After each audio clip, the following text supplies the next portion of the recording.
Bonjour à toutes et à tous, j'espère que vous me voyez bien et que vous m'entendez bien. Je suis Isabelle, diététicienne sur le programme Savoir Maigrir depuis un petit peu plus de 7 ans et je vais commencer par une petite présentation, du programme et ensuite Jean-Michel nous rejoindra pour répondre à toutes vos questions. Donc je vais directement vous partager mon écran.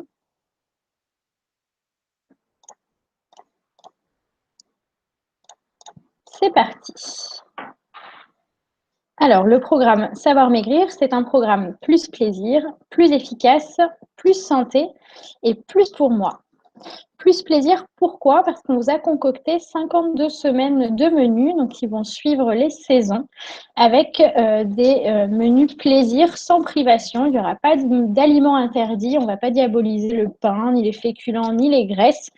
On est sur un équilibre alimentaire. Vous allez aussi avoir des recettes dès la deuxième semaine. La première semaine étant une semaine plutôt standard où on vous propose la trame du programme. Vous pouvez dès cette première semaine inclure des recettes, il y en a plus de 2000 et vous avez une équivalence pour cela. Généralement, les retours que l'on a sur le programme, c'est qu'on mange bien plus qu'avant. Il faut bien faire la différence entre manger mieux et manger moins.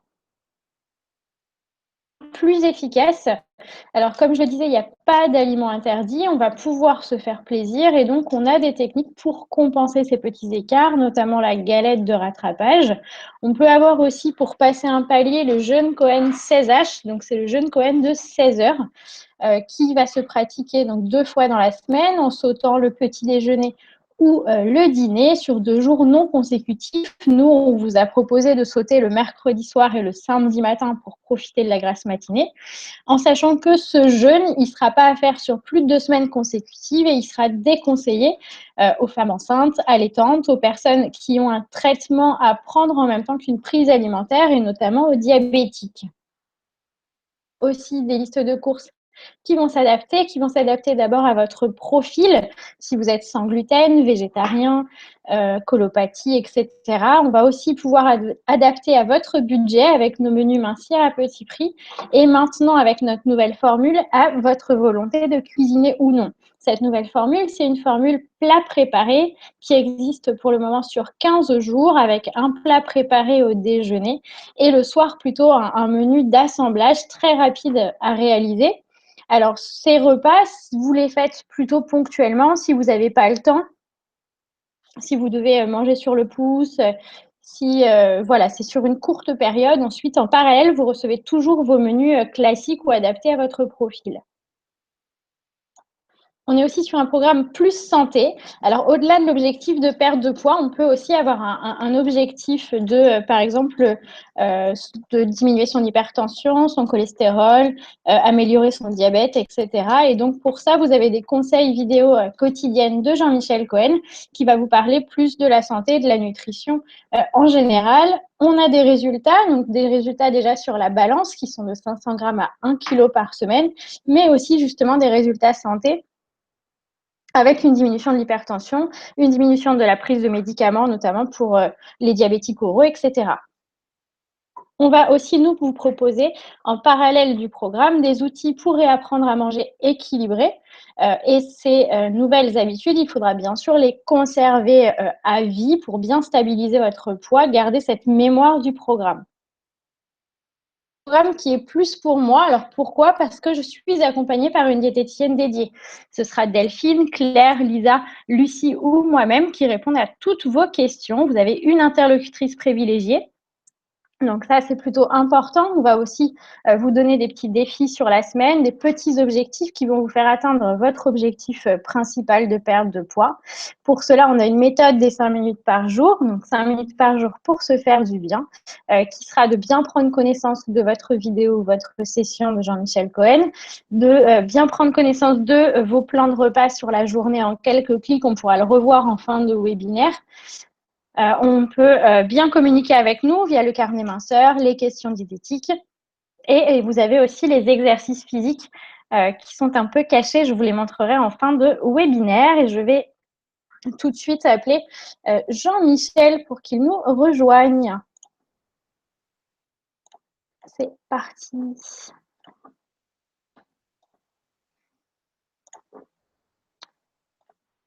Donc, vous pouvez préparer toutes vos questions. Jean-Michel y répondra au fur et à mesure que nous les recevons. Il n'y a pas de questions qui seront oubliées. Je les ai déjà collectées depuis que je suis connectée. J'ai vu qu'il y en a plein qui ont posé des questions déjà dès 13 heures. Personne ne sera oublié.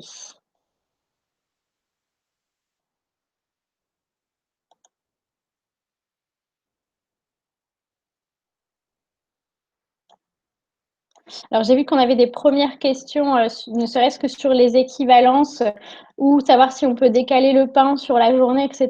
Donc, c'est des questions que je ne vais pas forcément transmettre à Jean-Michel, auxquelles on a l'habitude de répondre, Lucie et moi, à nos webinaires du jeudi.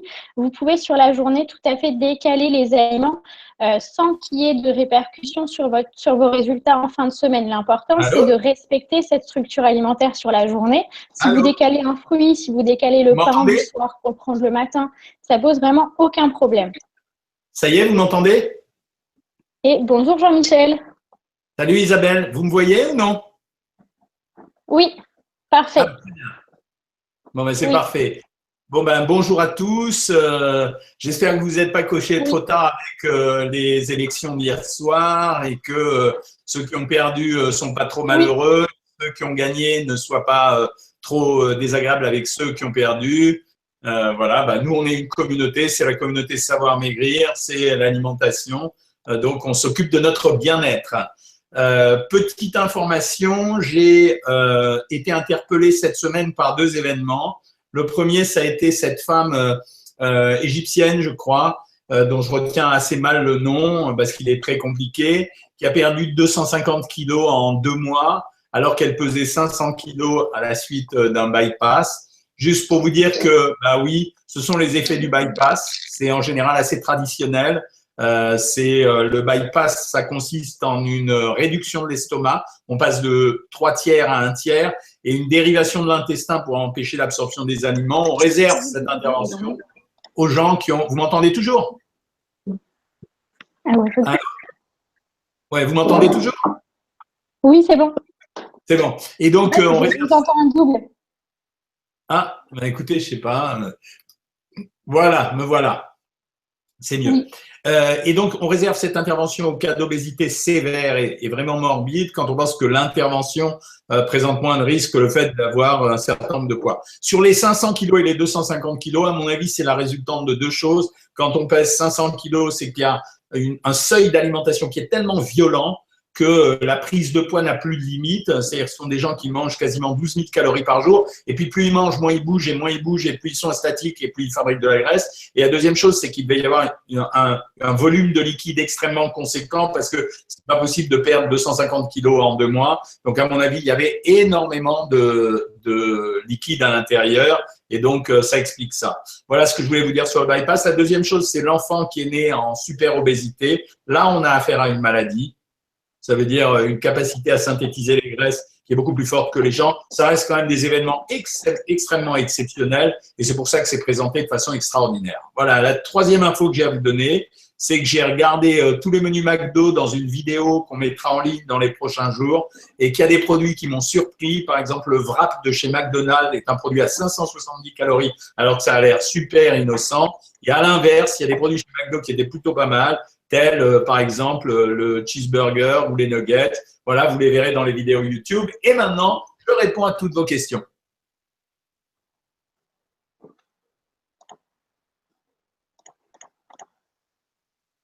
Isabelle? Oui, je suis là, mais en fait, je vous entends encore en double. Je ne comprends pas pourquoi. Ah ben, je sais pas. Alors, c'est bon. Alors, la première question, c'est Galadriel qui vous demande pour les kilomètres émotionnels, comment s'en sortir? Alors, Adrienne, les kilos émotionnels, ça fait partie peut-être, c'est 40% des consultations en général. Ça signifie que les émotions, soit inconscientes, soit conscientes que vous avez, vous poussent pour les anesthésier à utiliser un geste qui s'appelle avoir une prise alimentaire. Il y a 3 types de traitements possibles. Le premier type de traitement, c'est faire appel à un spécialiste, soit psychothérapeute, soit psychologue, soit psychiatre, qui vous aide à trouver l'élément qui provoque l'angoisse de telle façon à éliminer ce qui entraîne la prise alimentaire pour éliminer l'angoisse. La deuxième méthode, ça consiste à utiliser les médicaments. On en a parlé 18 fois ici. quand on utilise des antisérotonines, enfin les recapteurs de la sérotonine comme fluoxétine, Prozac, Deroxate, Zoloft, Séropram, etc. On a une action sur la prise alimentaire, mais c'est un pansement. On n'a pas traité le fond. La troisième chose que j'ai développée dans le prochain livre, donc qui sort là, vous allez m'entendre chez Stéphane Bern mercredi à 11h et j'enregistre l'émission de Michel Drucker qui passera dimanche. Mercredi, je l'enregistre, mais ça passera dimanche. C'est les techniques personnelles. Par exemple, il y a ce qu'on appelle les yogistes utilisent ce qu'on appelle la respiration sacrée. La respiration sacrée, c'est une façon de respirer beaucoup plus avec le ventre qu'avec le thorax. Quand les enfants respirent, ils respirent avec le ventre. C'est-à-dire que quand ils prennent leur inspiration, vous observerez, c'est avec l'abdomen qu'ils prennent leur respiration. Quand nous, adultes, on veut prendre notre respiration, on utilise le diaphragme. En fait, il faut essayer d'utiliser l'abdomen. C'est-à-dire qu'on respire, on essaye d'absorber l'air avec l'abdomen. Et quand on utilise ça, on stimule ce qu'on appelle le système parasympathique, qui est un système qui permet de nous apaiser. Donc, voilà les exercices qu'on peut trouver. C'est les exercices de relaxation traditionnels, Adrienne. Donc, essayez. Alors ensuite, la prochaine question, c'est une question de Tout va bien qui voudrait savoir quelles seraient vos 3 mesures clés à partager avec notre futur président pour limiter l'obésité infantile. Alors, la première mesure, c'est installer l'éducation alimentaire dans les écoles primaires et dans les collèges, parce que je pense que ça démarre très tôt. La deuxième mesure, c'est de favoriser la consommation des produits les plus nobles en changeant la TVA, c'est-à-dire en frappant avec une TVA normale les produits qui sont les plus riches, mais en diminuant la TVA sur les produits qui sont les plus intéressants. J'entends par là, dans le prochain bouquin, je vais beaucoup parler des pectines, des fruits, des légumes, des graines et des choses comme ça. Je pense qu'il faut favoriser quand même ça. Et la troisième chose, ça serait de limiter la publicité alimentaire. Et quand je parle de publicité alimentaire, même si ça vous fait plaisir ces émissions, moi je suis désolé. On interdit la publicité, par exemple, aux gens qui vendent des Kinder Bueno à la télévision. On leur dit, voilà, il faut écrire manger, bouger, etc. Mais par contre, parallèlement à ça, on vous fait une émission, le meilleur pâtissier, et là, on n'en a rien à faire que la fille, elle balance une livre de beurre, 2 kilos de sucre, etc. Et les gens regardent, et en fait, qu'est-ce que ça fait? Ça aiguise notre appétit, donc ça donne envie de manger. Donc, ces émissions, elles devraient être accompagnées d'un exercice pédagogique nutritionnel en disant, voilà, le sucre, ses fonctions dans l'organisme. Voilà les 3 mesures que je ferai. Mais il va peut-être me le demander, hein, on n'en sait rien encore, hein, vous savez. Alors, votre prochaine question, ce serait Monique. Et bonjour tout le monde, que pensez-vous du Philadelphia Nature? Alors, le Philadelphia fait partie plutôt des bons fromages à tartiner. Alors, je vous invite à aller sur la chaîne YouTube. J'ai fait une vidéo spéciale sur les fromages à tartiner qui, en plus, a cartonné sur Facebook. Hein. Donc, ça fait partie des fromages plutôt corrects. Mais ce qui m'a surpris, c'est que j'ai trouvé que le Saint-Moré, qui ressemble quand même au Philadelphia, c'était un produit qui était un peu mieux. Le Philadelphia, c'est toujours la même chose, ces fromages à tartiner. C'est en fait du lait qui a été émulsionné de telle façon à le transformer en pâte crémeuse. Mais le Philadelphia, c'est un produit correct, un peu plus riche que le Saint-Moré. Donc, regardez la vidéo YouTube. Alors, la prochaine question, c'est Marie-Danielle. Pourriez-vous nous donner quelques conseils pour perdre du ventre? Alors, Marie-Danielle, le ventre, j'ai 3 conseils à vous donner. 1, il faut absolument éliminer une éventration. Moi, j'ai rencontré ça des tas de fois dans ma vie, où les gens avaient un gros ventre. En réalité, c'était une éventration, c'est-à-dire que les muscles s'étaient distendus et ça marchait pas. La deuxième chose, c'est d'avoir des exercices musculaires, non pas pour faire des abdominaux, ça enlève pas le ventre, mais pour resserrer la sangle abdominale. Ça veut dire, alors, les exercices les plus simples, c'est le gainage abdominal. Tapez gainage abdominal sur votre ordinateur, vous allez voir qu'il y a 1000 exercices à faire.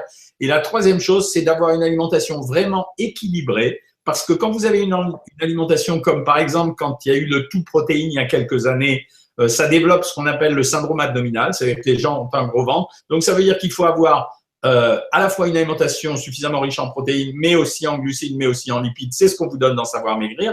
Et enfin, la dernière chose, c'est éliminer les gros ventres par ballonnement. C'est-à-dire des gens qui simplement ont un syndrome du côlon irritable et qui gonflent, notamment après les repas. Et à ce moment-là, ça veut dire qu'il y a des… Bon, là, je ne vais pas en parler aujourd'hui, mais il y a quand même des techniques. On a écrit 2 livres qui sortiront à la mi-mai, qui s'appellent « Qu'est-ce que je fais quand j'ai mal au ventre ?» où j'ai parlé de ça, et le deuxième qui s'appelle « Qu'est-ce que je fais quand je veux devenir végétarien ?»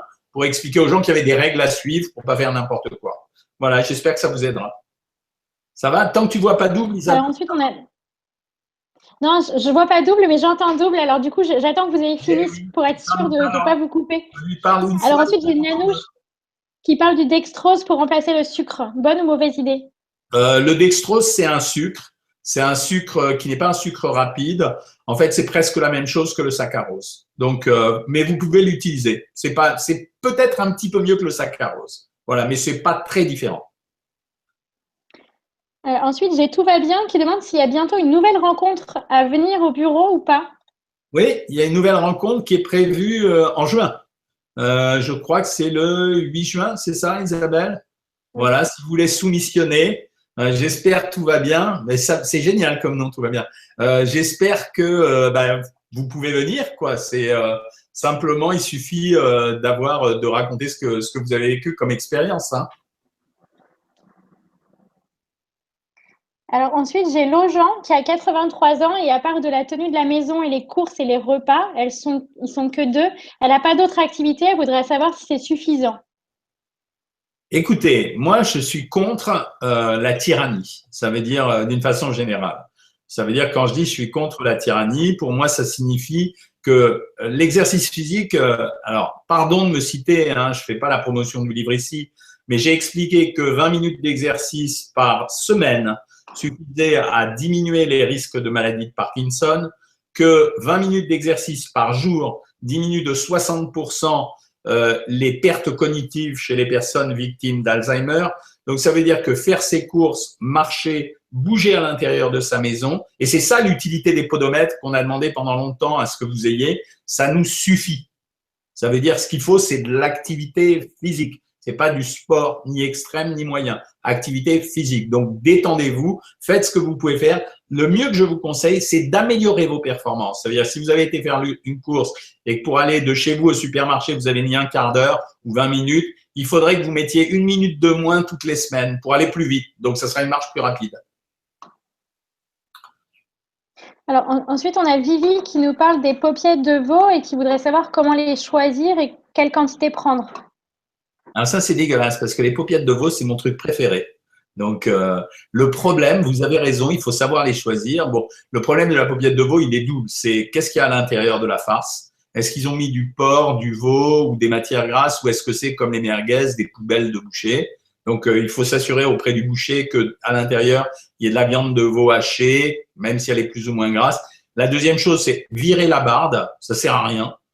Je veux dire, et la barbe, ça va lâcher de la graisse, parce que la barbe, c'est de la graisse, ça va lâcher de la graisse au moment de la cuisson. Et le meilleur mode de cuisson, c'est quand même de mettre assez peu de matière grasse. C'est-à-dire, quand vous les faites revenir dans une casserole ou dans une cocotte, c'est ne mettez pas trop de matière grasse parce que la viande de veau qui est à l'intérieur est souvent un peu plus grasse, donc elle va dégager de la graisse. Par contre, vous pouvez les faire cuire dans un bouillon assez agréable. Moi, pour être franc avec vous, je les adore quand elles sont préparées avec une petite sauce tomate provençale. Voilà. Mais c'est mon repas préféré. Paupiètes de veau et riz de veau, ça marche. Alors ensuite, on a une question un petit peu plus générale, savoir ce que vous pensez des produits bio. Alors, je ne suis pas tout bio parce que on a un problème économique avec le bio. Par contre, aujourd'hui, il y a des produits pour lesquels il faut vraiment acheter bio. Par exemple, tout ce qui est produit complet, pain complet, les graines, riz complet, etc. Il faut vraiment acheter bio. Parce que quand vous pulvérisez les substances phytosanitaires sur les céréales ou sur les aliments, en fait, c'est l'enveloppe qui prend le produit. Donc là, vraiment, dès qu'un produit est bio, je crois qu'il n'y a pas d'autre solution. Le problème du bio aujourd'hui, c'est que c'est devenu un argument marketing et qu'on n'a pas toujours l'origine du bio et que c'est pas forcément toujours meilleur. Donc, ça veut dire qu'il faut être très sélectif. Il y a une catégorie de produits sur lesquels il ne faut pas négocier. Ça veut dire c'est tous les produits complets. Non, là, il faut vraiment se jeter sur le bio. Il y a les autres catégories de produits. Vous pouvez acheter non bio. Si ce sont des fruits et des légumes, il faut vraiment laver, laver, laver. C'est vrai, hein, ça suffit à éliminer 97% des substances phytosanitaires. Et l'idée de dire qu'il y en a à l'intérieur de la pulpe, oui, il y en a sûrement un peu, mais il y en a dans l'air ambiant aussi. Pour la viande, c'est peut-être une question de goût du produit parce que un bœuf qui a été élevé bio, c'est vrai qu'il a mangé de l'herbe, il n'a pas mangé des pourritures. Donc, on choisit soit en fonction sanitaire, mais là, les produits complets incontestables, soit en fonction du goût, ça dépend de la nature du produit. Et après, pour certains produits, si on veut bénéficier d'un coût économique intéressant, là, il faut vraiment laver. Voilà. C'est pareil pour les surgelés. Hein.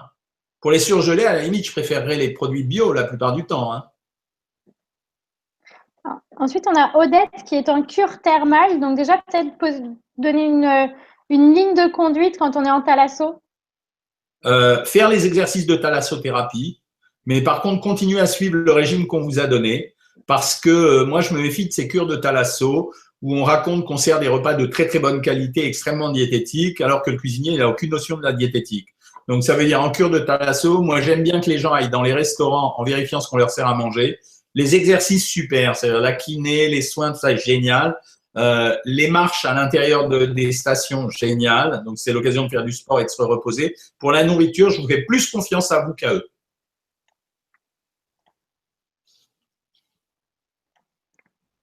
Oui, mademoiselle.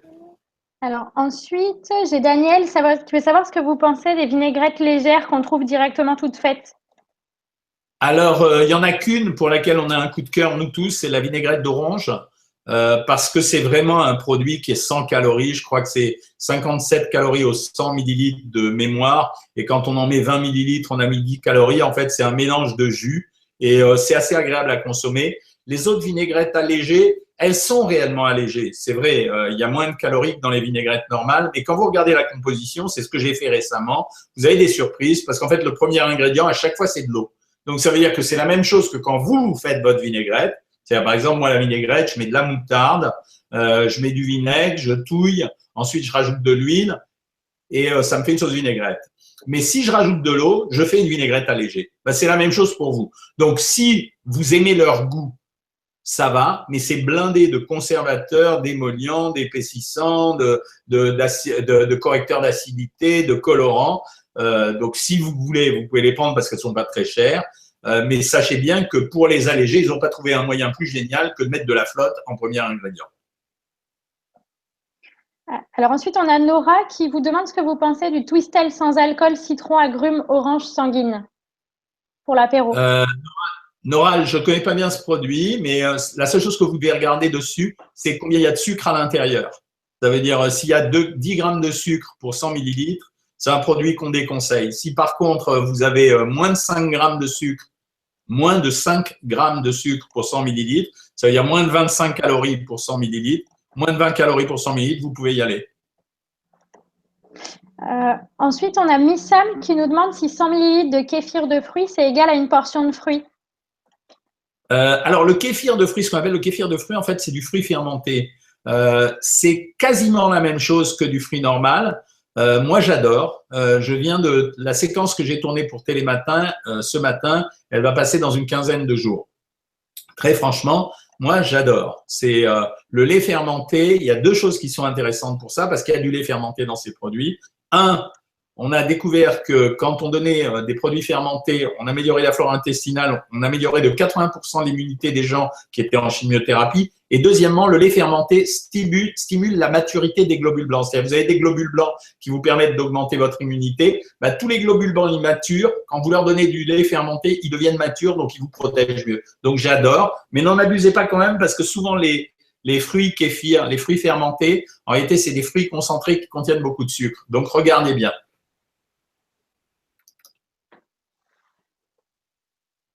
Ensuite,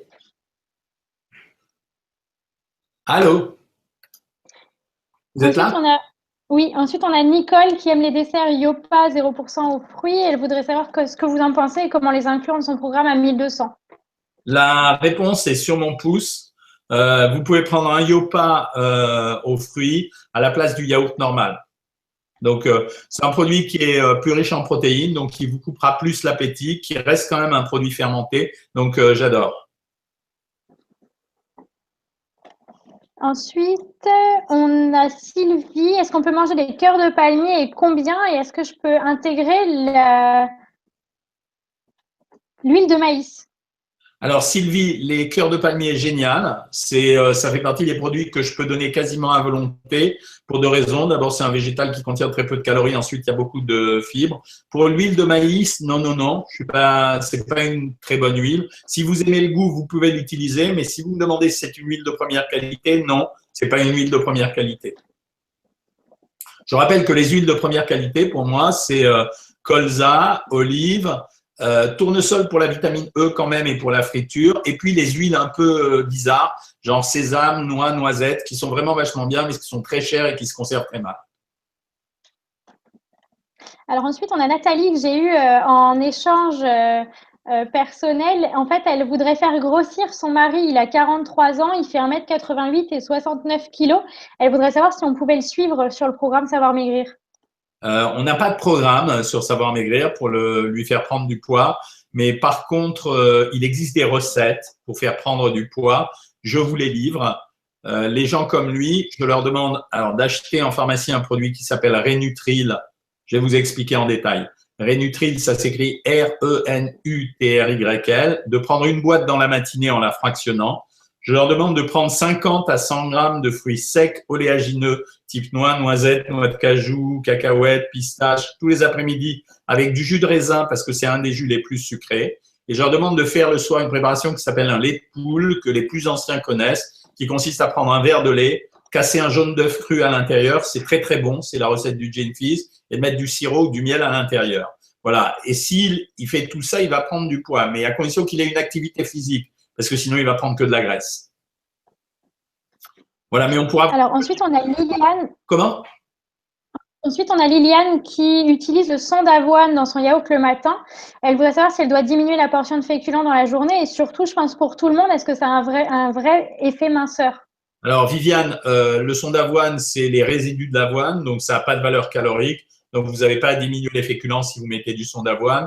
L'intérêt du son d'avoine, c'est la richesse en fibres qui permet d'améliorer le transit et qui améliore probablement les gens qui ont un peu de diabète, un peu de cholestérol. Donc, ce n'est pas une bête idée. Il ne faut pas en abuser parce que sinon, ça va vous irriter les intestins. Mais si vous en mettez 2 cuillères à café dans votre yaourt, c'est super. Ensuite, on a Plaisance 7 qui vous demande quand le poids ne régresse plus malgré l'équilibre alimentaire respecté. Elle a la corticosurrénale qui cause un adénome et qui sécrète du cortisol. Elle cuisine pourtant moins de graisse et de sel. Qu'est-ce qu'elle peut faire? Le problème, c'est l'adénome de la surrénale. Ça veut dire que quand vous sécrétez trop de cortisol, le cortisol, c'est le nom biologique dans notre corps de ce qu'on appelle la cortisone. Donc, c'est vrai que c'est un peu plus compliqué. La seule façon de lutter contre ça, alors si on ne lui a pas proposé d'intervention, ça veut donc dire que ça ne se justifie pas. Si on ne lui a pas proposé ça, la seule façon de faire, c'est d'attendre patiemment que ça se passe, un peu comme la question que vous me posez à chaque fois, mon amaigrissement s'est ralenti, quoi faire? D'attendre patiemment que ça se passe, ça veut dire ça finira quand même par maigrir, d'augmenter l'activité physique et éventuellement d'utiliser le jeûne intermittent ou le régime à 900 calories par séquence de 48 heures, voire 72 heures toutes les semaines. Ensuite, on a Elisabeth qui a une spondylarthrite ankylosante. Elle est sous métoject et anti-inflammatoire. Elle voudrait savoir si ces traitements ralentissent aussi son amaigrissement. Oui, je ne peux pas lui dire que non, oui. Maintenant, j'ai regardé un truc justement en faisant l'interview pour Télématin ce matin. J'ai expliqué qu'il y avait deux produits qui avaient un effet anti-inflammatoire, qui étaient la coriandre et le safran. Alors le safran c'est cher, mais la coriandre c'est pas très cher. Donc dans le cadre de la spondylarthrite ankylosante et dans le cadre du traitement qu'on vous donne, si vous voulez améliorer un peu les choses, essayez de manger plus de coriandre. C'est une herbe qui a plutôt bon goût. Mais oui, ça ralentira légèrement votre amaigrissement. Ça va vous empêcher d'être aussi actif que vous pourriez l'être. Ça retient un petit peu l'eau et le sel. Voilà. Mais encore une fois, je le répète, quand on fait un régime, il faut se mettre dans les conditions d'un régime. Ça veut dire on a des priorités, maladie, problèmes professionnels, problèmes familiaux, etc.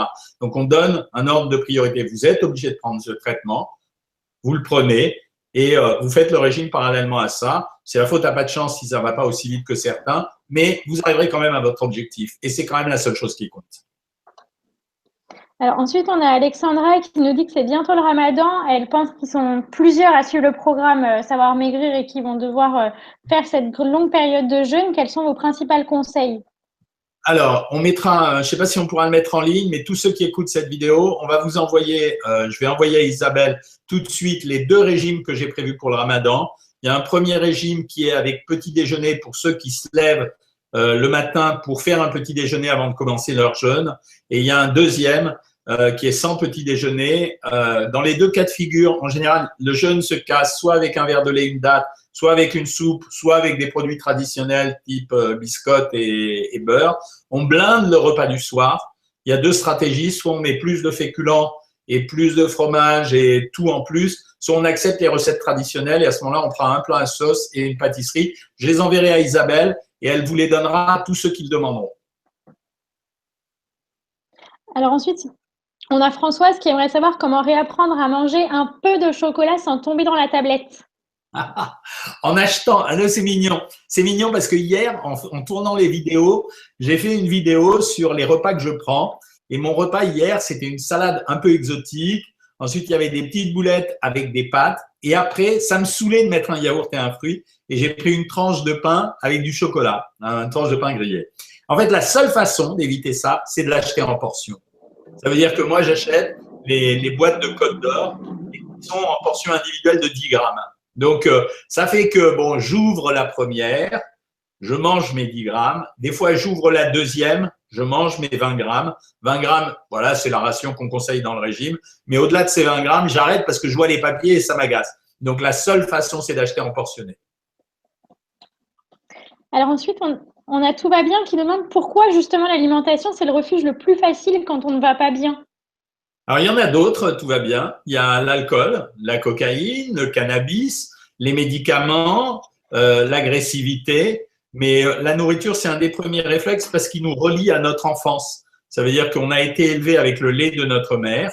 Et le lait était un produit sucré, ce qui explique en partie qu'on aille vers les produits sucrés. Donc, c'est un acte régressif, simple, accessible et qui est toujours présent dans la cuisine. Si vous voulez de la cocaïne, il faudra aller trouver un dealer. Si vous voulez des médicaments, il faut aller voir le médecin. Si vous voulez être agressif, il faut avoir quelqu'un en face de soi. Si vous voulez de l'alcool, vous serez bourré à la fin du truc. Donc voilà, c'est ce qui explique que l'alimentation, c'est une source de plaisir. Donc on va vers une source de plaisir. Voilà. Bon les amis, je vais vous laisser. Je vais prendre ma consultation maintenant. Ah, une dernière question, allez. Une dernière question, c'est dans la suite justement, c'est que Tout va bien toujours, qui nous dit comment on fait si on ne ressent plus ces sensations de faim et de satiété. Elle a l'impression d'avoir toujours faim. Oui, elle a raison. C'est un des problèmes des gens qui ont des problèmes de poids, c'est qu'il n'y a plus de régulation de l'appétit. C'est pour ça qu'on insiste chez des gens comme vous, alors que je dis qu'on a le droit de répartir les aliments comme on veut dans la journée, sur essayer de rythmer son alimentation petit déjeuner, déjeuner, dîner. C'est un effort à fournir, tout va bien. C'est un effort à fournir. Mais après, pour essayer de transformer en routine l'exercice qu'on a pratiqué pour que les signaux de la faim se manifestent au moment où on a pris l'habitude de manger. Par contre, ce qui est très important, c'est de repérer les instants où la faim peut se développer. Parce que quand vous mangez un petit déj à 8 heures, un déj à midi et un dîner à 8 heures, c'est peut-être pas forcément le moment où vous avez faim. Donc, il faut peut-être justement ne pas manger à midi, mais manger 3 fois par jour et manger simplement au moment où vous ressentez la sensation de faim. Et ce qui est mon cas, par exemple, moi, je mangerai plutôt à 10 heures du soir qu'à 8 heures du soir.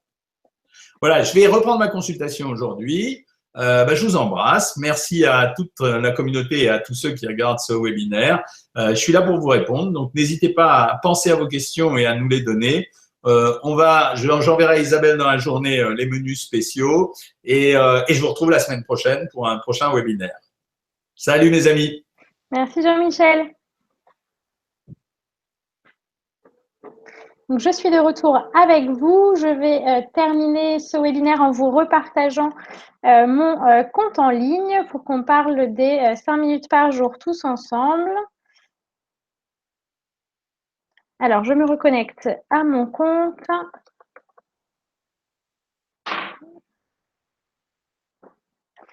Donc, c'est parti. Ça arrive tout de suite. Je me reconnecte. Et ça arrive. Les aléas du direct. C'est parti. Donc là, vous vous trouvez sur mon compte en ligne. Donc c'est exactement comme ça se présente sur le programme Savoir Maigrir.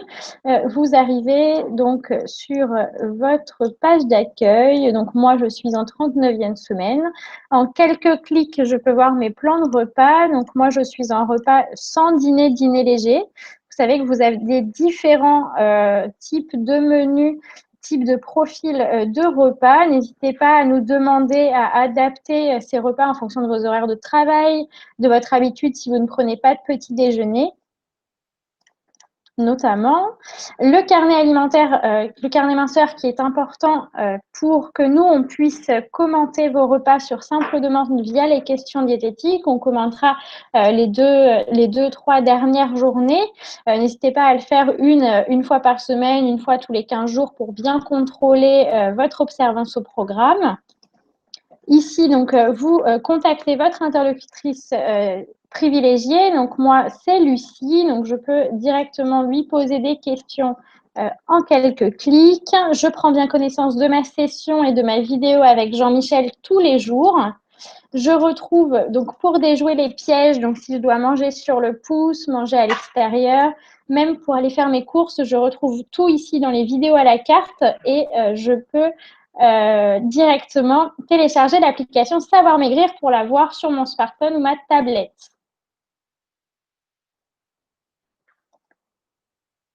J'ai aussi mes courbes et progrès avec ma courbe de poids, mes courbes de pas et mes mensurations. Ensuite, j'ai mon forum directement pour rencontrer tous les autres membres du programme directement. Donc, n'hésitez pas, quand vous démarrez, à vous connecter sur le « Je commence lundi » pour pouvoir prendre connaissance des autres membres qui commencent en même temps que vous et aussi pour faire connaissance avec Adrien, qui est notre community manager. Vous avez aussi toutes les fiches pratiques pour faire face à toutes les situations. Et enfin, votre parcours minceur. Alors, si j'ai bien compris, j'ai Lucie qui veut vous faire un coucou avec Delphine. Un petit coucou du lundi. Vous avez les 3 diététiciennes du bureau de Boulogne. Bonjour à tous. Je